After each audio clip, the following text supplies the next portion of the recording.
हम ये भी बताए थे कि कैसे आपका मोनोसिस्टोनिक और पॉलीसिस्टोनिक एमआरएनए का बात करेंगे। तो ढेर सारा क्वेश्चन जो है ना यहाँ से आपका निकल जाना चाहिए आराम से। मोनोसिस्टोनिक एमआरएनए किसको बोलेंगे, पॉलीसिस्टोनिक एमआरएनए किसको बोलेंगे, ये कल की पढ़ाई में हम लोग देख चुके हैं। थोड़ा सा हम लोग को पढ़ना था एमआरएनए की संरचना ऑफ एमआरएनए ऊपर चला जा रहा है तो ध्यान रखना यूकैरियोटिक एमआरएनए करेंगे, यूकैरियोटिक एमआरएनए, उसमें बात करेंगे इसका। जो भी यूकैरियोट्स होता है उसमें जो एमआरएनए होता है उसकी संरचना कैसी होती है। एमआरएनए के बारे में आपको बताया था कि एमआरएनए जो यूकैरियोट्स के होते हैं वो बनते हैं किससे, एचएनआरएनए से बनते हैं। यहाँ पर हम एमआरएनए का पहले रचना बता देते हैं, फिर एचएनआरएनए बताएंगे और उसे कैसे बनता है सो बताएंगे। पहले हम एक फिगर से आपको समझाना चाह रहे हैं, जरा सा समझ लीजिएगा। मान लेते हैं कोई एमआरएनए को ऐसे ले लो, एक ढाकिया होता है। अगर इसको थोड़ा सा मोटा करके दिखाना चाहें तो इस पर आगे में 5 इंच के तरफ, 5 इंच और 3 इंच आपको बताए थे। 5 इंच की तरफ जो है ना एक न्यूक्लियोटाइड, सिंगल न्यूक्लियोटाइड जुड़ जाता है निर्माण के बाद, और उसको बोलते हैं 7mg कैप। फिर से बोल रहे हैं, एक सामान्य यूकैरियोटिक जो एमआरएनए होता है उसके 5 इंच पर क्या होता है, 7 मिथाइल जो है ना ग्वानिन करके एक न्यूक्लियोटाइड जुड़ जाता है। उसको हम लिखते हैं कैसे, M7G कैप उसको बोलते हैं। कितना नंबर पर जुड़ जाता है, 5 नंबर पर पाया जाता है। ये क्या है, एक न्यूक्लियोटाइड है, न्यूक्लियोटाइड है। ये कैप, इसका नाम पूरा क्या है, 7mg कैप या M7G कैप है ना। मिथाइल ग्वानिन पर कितना नंबर पर मिथाइल है, 7 नंबर जो है ना आपका उस पर मिथाइल है आ जाता है, और वो एक न्यूक्लियोटाइड जो है ना 5 नंबर पर जुड़ जाता है। उसके बाद जो है ना मान लेते हैं यहां पर आ गए हम, यहां पर स्टार्ट कोडॉन है। जहां भी स्टार्ट कोडॉन होगा, स्टार्ट कोडॉन क्या है हम आपको आगे पढ़ेंगे, फिलहाल अभी हम यहां पर थोड़ा सा बता देते हैं। आपके स्टार्ट कोडॉन पाया जाता है। क्या है स्टार्ट कोडॉन, कितना दूर पर होगा वो सब हम बताएंगे। उसके बाद जो है ना स्टॉप कोडॉन भी पाया जाता है। स्टार्ट कोडॉन उस रचना को कहते हैं जहां पर क्या होता है, प्रोटीन सिंथेसिस स्टार्ट होता है, प्रोटीन निर्माण शुरू। वैसा कोडॉन क्या है वो भी अभी एक पढ़ाने वाले हैं, पढ़ाएंगे डिटेल से। वैसा कोडॉन जो प्रोटीन निर्माण को शुरू कराता है उसको कहते हैं स्टार्ट कोडॉन, जबकि वो कोडॉन जो प्रोटीन निर्माण को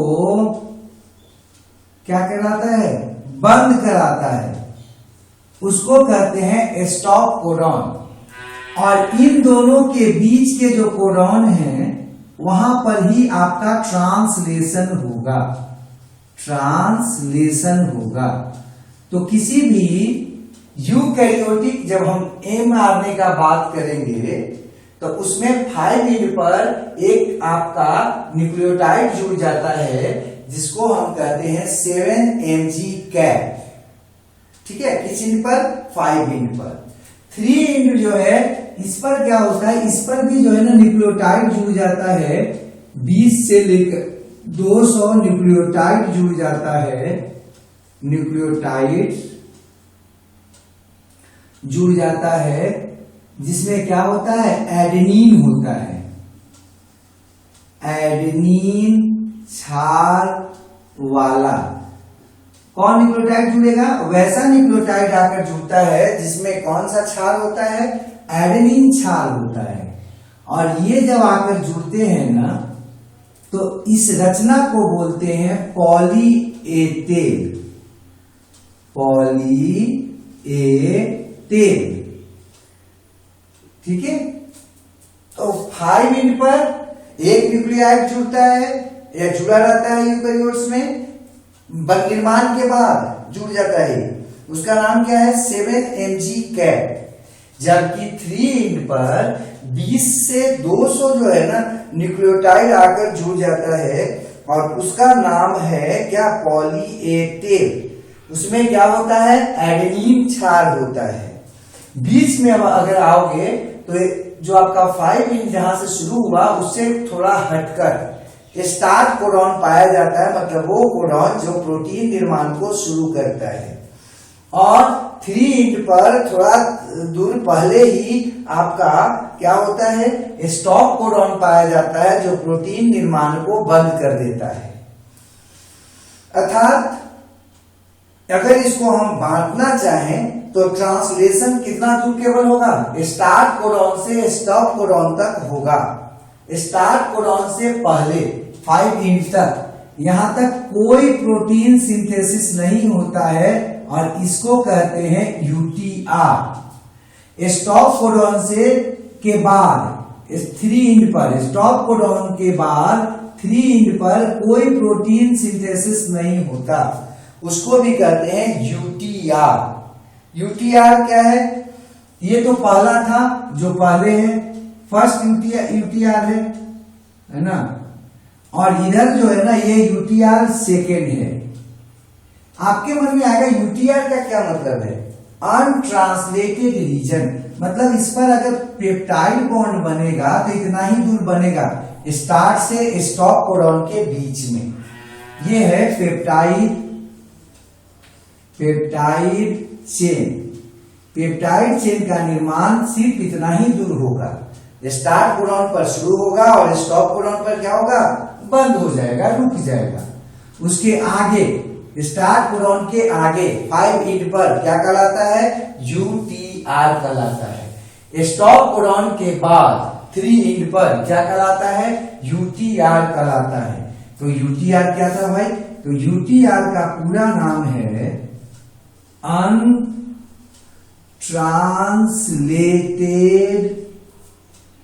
रीजन, अर्थात वैसा क्षेत्र कहां पर बाबू? mRNA पर, mRNA पर, जहां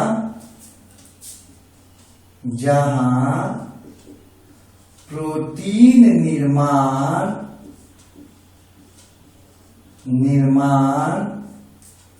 ठीक है सर और चलेगा होता हो गया। रखने पर वह क्षेत्र जहां प्रोटीन निर्माण नहीं होगा उसको कहेंगे यूटीआर। यूटीआर फर्स्ट होता है किस क्षेत्र पे? यूटीआर फर्स्ट ये कहां होगा? 5 एंड पर, स्टार्ट कोडॉन के पहले, ठीक है। और यूटीआर अगर होगा सेकेंड तो ये कहां पाया जाएगा बाबू? 3 एंड पर स्टॉप कोडॉन के बाद ये आपको बताए। तो आप आराम से अब आपको एक यूकैरियोटिक mRNA की संरचना बता देनी चाहिए। कोई अगर आपसे पूछेगा तो आराम से बता देना कि इसको 3 भाग में बांटा जा सकता है। एक है ट्रांसलेशन, जहां होगा उसको बोलेंगे ट्रांसलेटेड चेन, मतलब mRNA पर क्या क्या पाया जाता है? mRNA जो होता है उस पर पाया जाता है ट्रांसलेटेड क्षेत्र और प्लस नहीं, ऐसे नहीं करो, ऐसे बनाओ। क्या क्या होता है भाई? पहले होता है 7mg cap, mg 7 cap plus क्या टी आर फर्स्ट होता है, प्लस क्या होता है ट्रांसलेटेड क्षेत्र होता है, प्लस क्या होता है बनता है। ठीक है, क्या बेस वाला न्यूक्लियोटाइड होता है, न्यूक्लियोटाइड है एक ग्वानिन बेस वाला न्यूक्लियोटाइड। ठीक है, ये किस इन पर होगा बाबू, तो 5 इन पर। यूटीआर क्या है, स्टार्ट कोडॉन के पहले, स्टार्ट कोडॉन के पहले 5 इंड पर क्षेत्र, वो क्षेत्र जो स्टार्ट कोडॉन के पहले है 5 इंड पर, उसको क्या बोल रहे थे अनट्रांसलेटेड रीजन। और ट्रांसलेटेड रीजन क्या है बाबू, स्टार्ट कोडॉन तथा स्टॉप कोडॉन के बीच का क्षेत्र, स्टार्ट कोडॉन और स्टॉप कोडॉन के बीच का जो क्षेत्र है उसको बोलते हैं ट्रांसलेटेड क्षेत्र। इस क्षेत्र का और क्या खासियत है, यही क्या होता है, यही प्रोटीन निर्माण होता है, निर्माण होता है, इसी क्षेत्र में प्रोटीन निर्माण होगा ट्रांसलेटेड क्षेत्र में।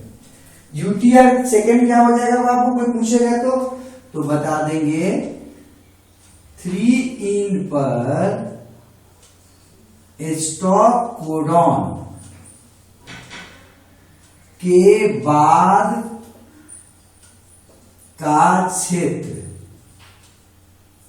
ठीक है, और इसमें बताया थे कि वैसा क्षेत्र जहां पर प्रोटीन निर्माण नहीं होगा। पॉली ए टेल क्या है, कोई पूछेगा तो आराम से क्या बता दोगे, 20 से 200 एडेनिन क्षार युक्त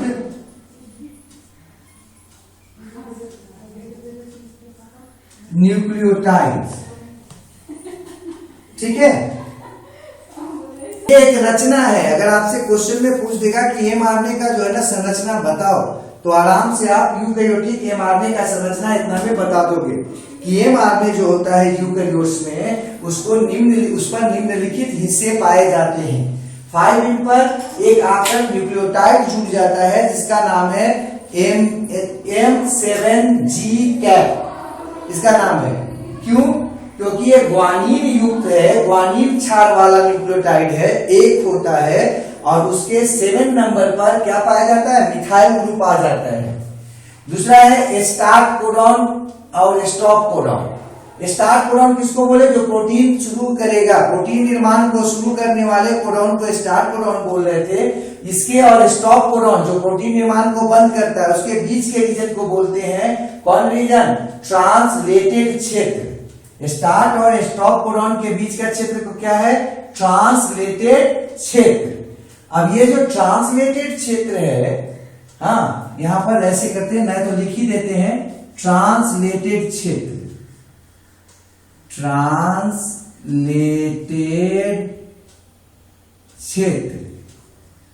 और ये जो ट्रांसलेटेड क्षेत्र है इस पर क्या होगा, ट्रांसलेशन होगा।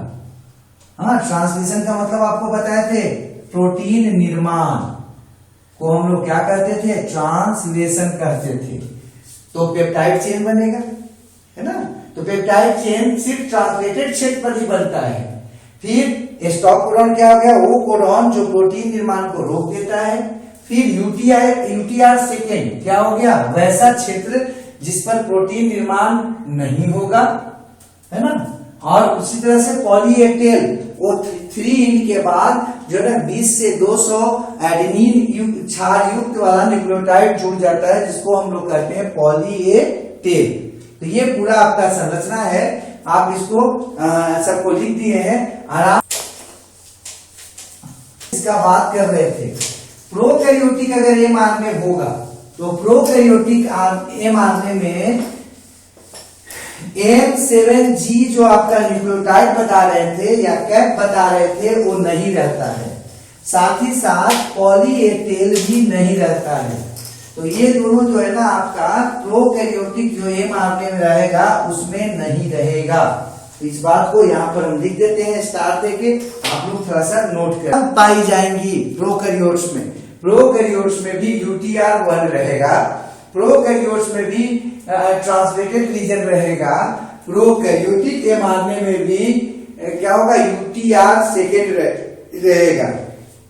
लेकिन M7G कैप और कौन पॉली ए टेल ये दोनों नहीं रहता है किसमें बाबू, प्रोकैरियोटिक एम आरएनए में, ये दिमाग में रखिएगा। तो ये आपको हम बता रहे थे एम आरएनए की संरचना। एचएनआरएनए आपके दिमाग में आ जाना चाहिए, ये काफी बड़ा आरएनए होता है और इसको प्री एम आरएनए भी कहते हैं। क्यों प्री एम आरएनए कहते हैं, क्योंकि ये जो है ना इसी से यूकैरियोट्स में एम आरएनए बनता है।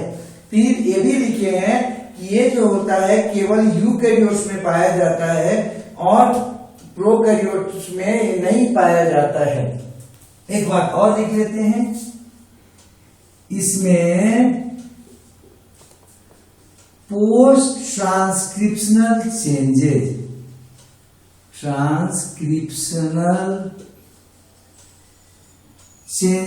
होता है, इससे एम आरएनए बनता है। ट्रांसक्रिप्शनल चेंजेस होता है। आपके मन में आएगा कि ये पोस्ट ट्रांसक्रिप्शनल चेंजेस क्या है। पोस्ट ट्रांसक्रिप्शनल चेंजेस जो है सामान्यतः 5 नंबर का क्वेश्चन में आता है, इसलिए पोस्ट ट्रांसक्रिप्शनल चेंजेस को हम लिख देते हैं, आपको बता देते हैं। लेकिन फिलहाल आप यही समझना कि पोस्ट ट्रांसक्रिप्शनल चेंजेस जो है उसी के द्वारा एचएनआरएनए से क्या बनता है, एम आरएनए बनता है। एक पॉइंट और लिख लेते हैं या छोड़ देते हैं, इतना काफी है।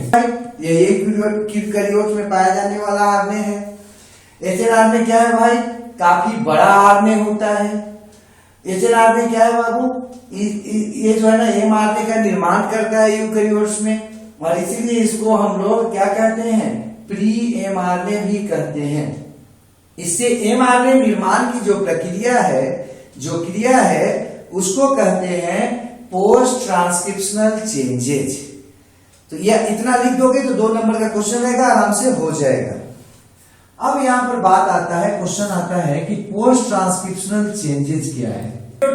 केंद्रक में होने वाला प्रक्रिया है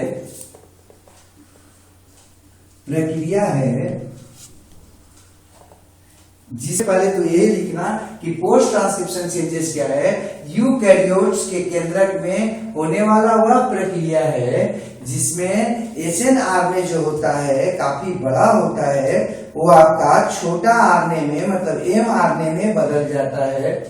और किसके मदद से बदलता है बाबू, कई प्रकार के एंजाइम्स इसमें शामिल होते हैं जिसके मदद से ये चेंजेस होता है।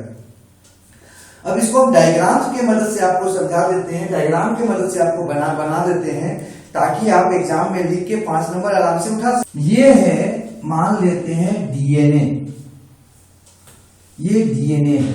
अभी हम लोग पीछे पढ़े थे कि डीएनए कितने धागा का होता है, 2 धागा का होता है और दोनों धागा एक दूसरे में उलझा हुआ होता है ऐसे, और हेलिकल स्ट्रक्चर बनाता है। एक का 5' इधर होगा तो दूसरे का 3 उधर होगा, एक का 3 इधर होगा तो दूसरे का क्या होगा, धागे का 5' इधर होगा, ऐसा कुछ होता है। अब इसमें सबसे पहले क्या हुआ, ट्रांसक्रिप्शन हुआ,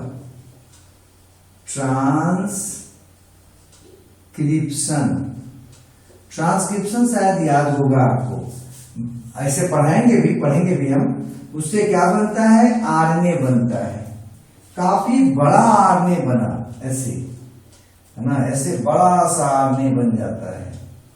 और ये जो बड़ा आरएनए बना है जिसका मॉलिक्यूलर वेट काफी ज्यादा है, ये बड़ा आरएनए को ही कहते हैं एचएनआरएनए। ये है एचएनआरएनए। एचएनआरएनए क्या है बाबू, काफी बड़ा आरएनए, बड़ा आरएनए। अब जो है इसमें आपका पोस्ट ट्रांसक्रिप्शनल चेंजेस होता है। पोस्ट ट्रांसक्रिप्शनल चेंजेस जो होता है वो आपका निम्न। पोस्ट ट्रांसक्रिप्शनल चेंज कहाँ होगा, तो आंख बंद करके बताएंगे। जैसे ही क्वेश्चन ऐसा मिले, कोई पूछे तो आराम से बता देना। यह यूकैरियोटिक कोशिका में केंद्र के अंदर होता है। ये किसके मदद से होता है, विभिन्न एंजाइम्स की मदद से होता है।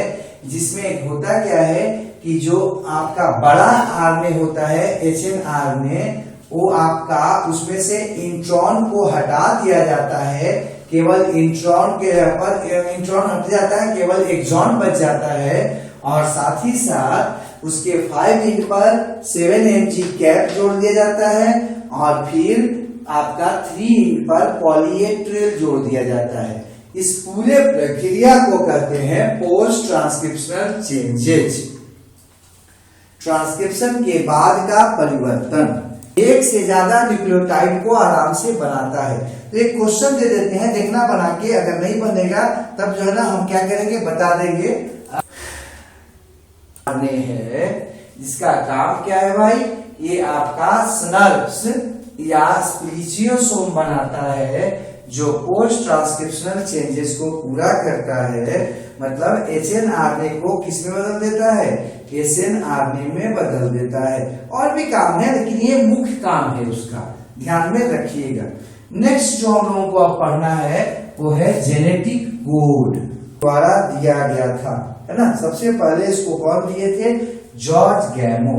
तो क्या बताओगे, यह एमआरएनए की भाषा होता है जिसके द्वारा एमआरएनए प्रोटीन निर्माण के खबरों को या सूचनाओं को डीएनए से कहां ले जाता है, राइबोसोम तक ले जाता है। तो आराम से आप बता दोगे कि यह क्या है। अगला पॉइंट में क्या लिख देते हैं, यह किसका होता है, ये कोडॉन का बना होता है।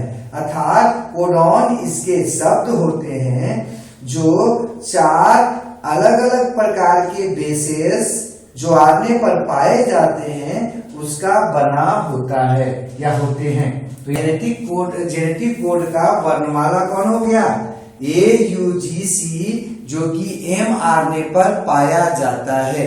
एकदम ये माथा में बैठ जाना चाहिए। अब जेनेटिक कोड जो है उसे सबसे पहले उसके बारे में सुलझाया कौन, तो एक आप इसको सुलझाने वाले थे नीरेनबर्ग और मिथाई, है ना। उन्होंने क्या किया, वो जेनेटिक कोड को सुलझाया कि जेनेटिक कोड क्या देता है। हाँ, तो ये बताया कि जेनेटिक कोड अमीनो एसिड देता है। तो ये नीरेनबर्ग और मिथाई के द्वारा बताया गया क्या कि ये जो आपका जेनेटिक कोड है रियली में करता क्या है भाई, तो ये जो है आपका किस रूप में, प्रोटीन निर्माण के समय अमीनो एसिड के रूप में आपको पॉलीपेप्टाइड पर सजता है या उसी के रूप में ये नजर आता है। अगला जो बात है ये कैसे काम करता है उसको देखते हैं। तो थोड़ा सा हम डीएनए के दोनों धागों में से जिस धागे पर क्या होता है, आरएनए बनता है, एमआरएनए, उसको सेंस स्ट्रैंड कहते हैं। तो सेंस स्ट्रैंड ऑफ एमआरएनए है, डीएनए है मान लेते हैं। हाँ, इसका 5' इधर है, 3' ये है, मान लिए भी। अब क्या होगा, जैसे भी आप लिख सकते हो, चाहे तो 3 ऊपर लिखो या 5 नीचे लिखो, बात बराबर है। अब क्या होता है, इस पर जो है ना मान लेते हैं ऐसे बेस सजा हुआ है। 2-3 बेस का बात कर लेते हैं। आप कुछ लिख सकते हैं। हम जो है ना एक मान लेते हैं कोई बेस के सजावट को और उसी के आधार पर हम सजा देंगे। आप कोई भी ले सकते हो या किसी भी रूप में हो सकता है। मान लीजिए ऐसा सजावट था ए, ठीक है। ए के बाद जो है ना मैं तो आप ले लीजिए टी सी कुछ ले लीजिए। तो हम टी लिख लेते हैं, फिर सी लिख लेते हैं। या इसका क्या हो सकता था, जी लिख सकते हैं। हाँ, ऐसे हम देख रहे हैं कैसे बदलता है। देखिए इस पर अब सबसे पहले क्या होता है, ट्रांसक्रिप्शन होता है।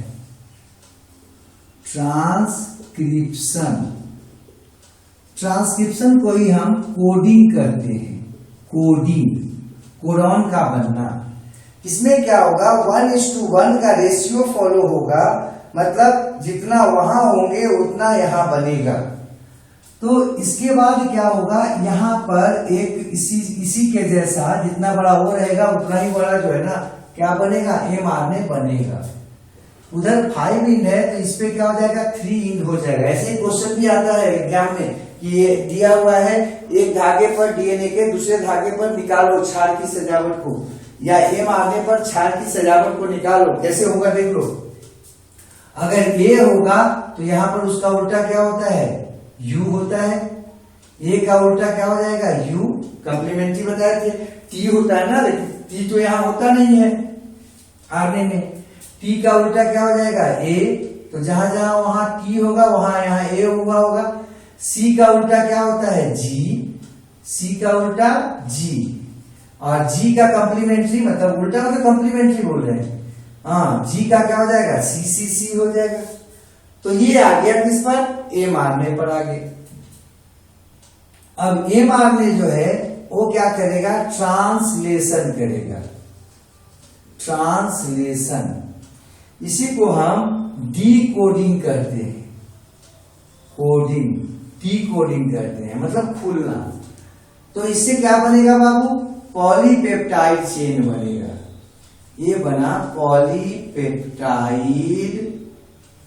चेन, श्रृंखला बना। ये है आपका क्या, एमआरएनए। और ये जो एमआरएनए है इसी पर जो है ना क्या पाया जाएगा, जेनेटिक कोड होगा। इन पूरे को एक साथ करते हैं जेनेटिक कोड। ये जो सजावट है ना इस तरह से क्षार का, इसको बोलेंगे जेनेटिक कोड। और इसमें 3-3 लगातार जो है ना, 3-3 लगातार जो है ये सब, इनको कहेंगे क्या बाबू, कोडॉन। तो इस पर कितना कोडॉन है, तो आप कह सकते हो कि 3 कोडॉन लेके हम चल रहे हैं, है ना। यू ए जी। हमेशा ध्यान रखिएगा ये 5 इंच की तरफ से पढ़ा जाएगा। 5 इंच की तरफ से इसको हमेशा पढ़ते हैं हम लोग। इसमें आपका इस पर क्या देख रहे हैं हम, इस पर क्या क्या है, तो इसी पर जेनेटिक कोड है। और जेनेटिक कोड पर क्या है, कोडॉन है। और कोडॉन जो है उसी पर क्या है, 4 बेसेस है। कौन कौन है बेसेस, ए यू जी सी, ये 4 बेसेस है। ट्रांसलेशन होगा, डिकोडिंग होगा, तो प्रत्येक कोडॉन के लिए एक अमीनो एसिड आ जाएगा। एक अमीनो एसिड यहाँ पर प्रत्येक के लिए जुड़ा होता है। तो एक यहाँ आ गया, एक जो है ना मान लेते हैं यहाँ पर आ गया, हाँ। और एक जो है ना वो आपका यहाँ आ गया होगा, एक आपका यहाँ आ गया होगा, 3 आ गया। नीचे भी ऐसे बन सकता है। और इसी के जगह पर एक और हो सकता है, चाहे तो वो हो गए चाहे दूसरा हो गया। क्या हो गएगा अमीनो एसिड में, तो हम यहाँ पर एक ही छोड़ देते हैं, वो मने हो जाएगा, उसका आप अल्टरनेट कर देंगे। अगर यू रहे किसके रूप में, कोडॉन के रूप में, तो जानते हो यहाँ पर जो अमीनो एसिड आता है ये क्या है बाबू, अमीनो एसिड जो आएगा ये होगा phenyl alanine. Phenyl alanine amino acid आएगा।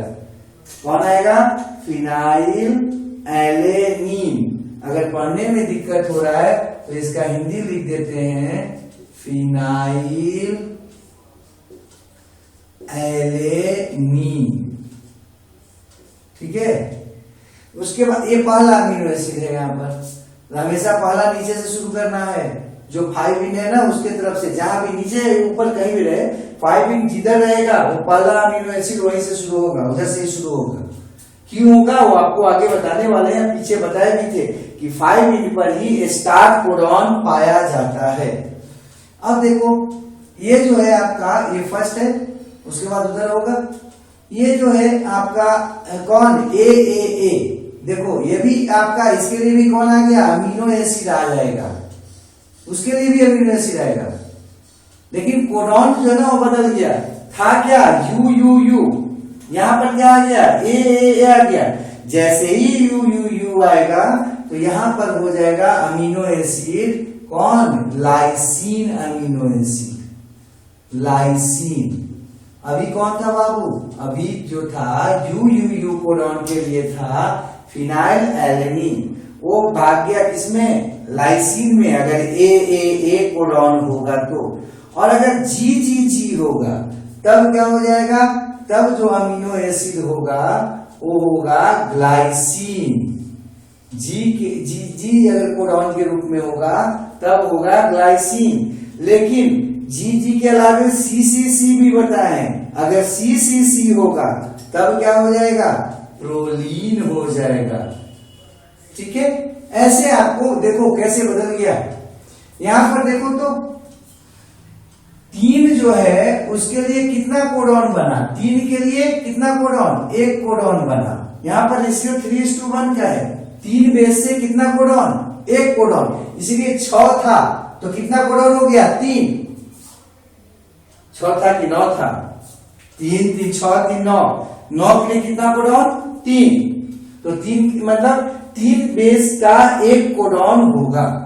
अब कोडॉन से अमीनो एसिड कैसे बनेगा, तो देखो 1 कोडॉन के लिए कितना अमीनो एसिड है, 1 का रेशियो आएगा। 1 कोडॉन से 1 अमीनो एसिड, तो जितना कोडॉन रहेगा उतना अमीनो एसिड आ जाएगा। ये आपको बता रहे थे कि कैसे परिवर्तन होता है, कैसे काम करता है जेनेटिक कोड वगैरह।